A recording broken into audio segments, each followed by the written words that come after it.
ಇವತ್ತಿನ ಈ ಸಂಚಿಕೆಯಲ್ಲಿ ಕೇಂದ್ರ ಸರ್ಕಾರ ಹೊಸದಾಗಿ ರೂಪಿಸಿದಂತಹ ಕಾಯ್ದೆಗಳಾದ ಅಪರಾಧಿಕ ಕಾನೂನುಗಳ ಬಗ್ಗೆ ತಿಳಿದುಕೊಳ್ಳೋಣ. ಭಾರತದಲ್ಲಿ 3 ಅಪರಾಧಿಕ ಕಾನೂನುಗಳು ಅತಿ ಹೆಚ್ಚು ಬಳಕೆಯಲ್ಲಿರತಕ್ಕಂಥವು ಮತ್ತು ಪ್ರಮುಖವಾಗಿರುವಂಥವು. ಅವುಗಳು ಯಾವೆಂದರೆ ಭಾರತ ದಂಡ ಸಂಹಿತೆ 1860, ಇಂಡಿಯನ್ ಪೆನಲ್ ಕೋಡ್ 1860, ದಂಡ ಪ್ರಕ್ರಿಯಾ ಸಂಹಿತೆ 1973, code of criminal procedure 1973, Bharat ಸಾಕ್ಷ್ಯ ಅಧಿನಿಯಮ 1872, ಇಂಡಿಯನ್ ಎವಿಡೆನ್ಸ್ ಆಕ್ಟ್ 1872. ಈ 3 ಅಪರಾಧಿಕ ಕಾನೂನುಗಳು ಭಾರತದಲ್ಲಿ ಮಹತ್ತರವಾದಂತಹ ಕಾರ್ಯವನ್ನು ನಿರ್ವಹಿಸ್ತಾ ಇದ್ದು, ಆದರೆ ಕೇಂದ್ರ ಸರ್ಕಾರವು ಪ್ರಸ್ತುತ ದಿನಗಳಲ್ಲಿ ಈ ಒಂದು 3 ಅಪರಾಧಿಕ ಕಾನೂನುಗಳ ಬಗ್ಗೆ ಮಸೂದೆಯನ್ನು ಮಂಡಿಸಿ ರಾಷ್ಟ್ರಪತಿಗಳ ಅಂಕಿತವನ್ನು ಪಡೆದು ಈಗ ಕಾಯ್ದೆಯ ರೂಪದಲ್ಲಿ ಜಾರಿಗೊಳಿಸಿವೆ. ಆದರೆ ಮೊದಲಿನ ಮತ್ತು ಸದ್ಯದ ಅಂದರೆ ಹೊಸದಾಗಿ ರೂಪಿಸಿರುವಂತಹ ಕಾಯ್ದೆಗಳ ನಡುವಿನ ಒಂದು ಹೋಲಿಕೆಯನ್ನು ನೋಡಿದಾಗ ಸಾಮಾನ್ಯವಾಗಿ ಇವತ್ತಿನ ಅವಧಿಯಲ್ಲಿ ಸಂಕ್ಷಿಪ್ತವಾಗಿ ಇದರ ಬಗ್ಗೆ ಅವಲೋಕನ ಮಾಡೋಣ.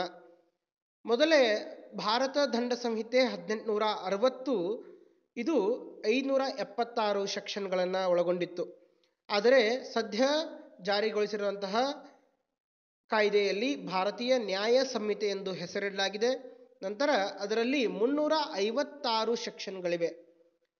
ಅದೇ ರೀತಿ ದಂಡ ಪ್ರಕ್ರಿಯಾ ಸಂಹಿತೆ 1973ರಲ್ಲಿ ಮೊದಲಿಗೆ 484 ಸೆಕ್ಷನ್ಗಳನ್ನು ಒಳಗೊಂಡಿತ್ತು.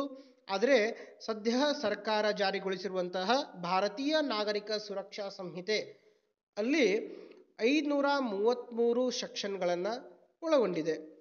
ಅದೇ ರೀತಿ ಭಾರತ ಸಾಕ್ಷ್ಯ ಅಧಿನಿಯಮ 1872ರಲ್ಲಿ 167 ಸೆಕ್ಷನ್ಗಳಿದ್ವು. ಆದರೆ ಸದ್ಯ ಭಾರತೀಯ ಸಾಕ್ಷ್ಯ ಸಂಹಿತೆಯಲ್ಲಿ 170 ಸೆಕ್ಷನ್ಗಳನ್ನು ಒಳಗೊಂಡಿದೆ.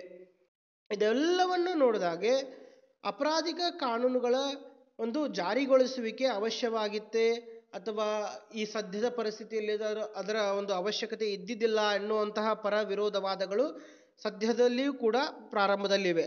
ಆದರೆ ಇದರ ಒಂದು ಅವಲೋಕನವನ್ನು ನೋಡಿದಾಗ ಯಾವುದೇ ಒಂದು ಅಪರಾಧ ಆದರೆ ಅಂದರೆ ಸಾಮಾನ್ಯವಾಗಿ ಒಂದು ಕೊಲೆ ಆಯ್ತಂತಂದರೆ ಅದಕ್ಕೆ ಯಾವ ರೀತಿಯಾದಂತಹ ಶಿಕ್ಷೆಯನ್ನು ನೀಡಬೇಕು, ದಂಡ ರೂಪದಲ್ಲಿರಬೇಕು ಅಥವಾ ಅವರಿಗೆ ಶಿಕ್ಷೆಯ ರೂಪದಲ್ಲಿರಬೇಕು ಅನ್ನೋದನ್ನು ನಿರ್ಧರಿಸುವಂತಹದ್ದು ಯಾವುದಾಗಿತ್ತಂದರೆ ಭಾರತೀಯ ದಂಡ ಸಂಹಿತೆ. ಅಂದರೆ IPCಯ ಮೂಲಕ ನಾವು ಶಿಕ್ಷೆಯನ್ನು ನೀಡ್ತಿದ್ವಿ, ಶಿಕ್ಷೆಯ ಪ್ರಮಾಣವನ್ನು ನೀಡ್ತಿದ್ವಿ.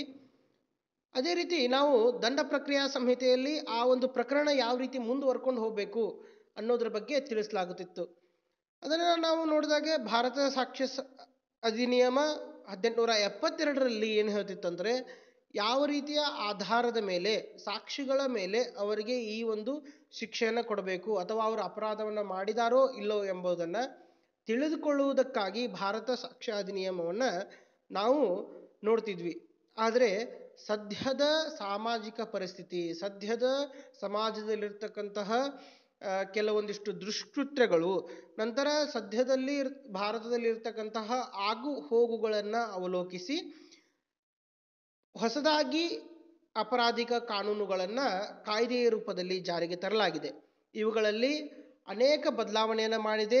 ಶಿಕ್ಷೆಯ ಪ್ರಮಾಣವನ್ನು ಕೂಡ ಹೆಚ್ಚು ಮಾಡಲಾಗಿದೆ, ದಂಡದ ಪ್ರಮಾಣವನ್ನು ಹೆಚ್ಚು ಮಾಡಲಾಗಿದೆ, ಕೆಲವೊಂದಿಷ್ಟನ್ನು ತೆಗೆದುಹಾಕಲಾಗಿದೆ.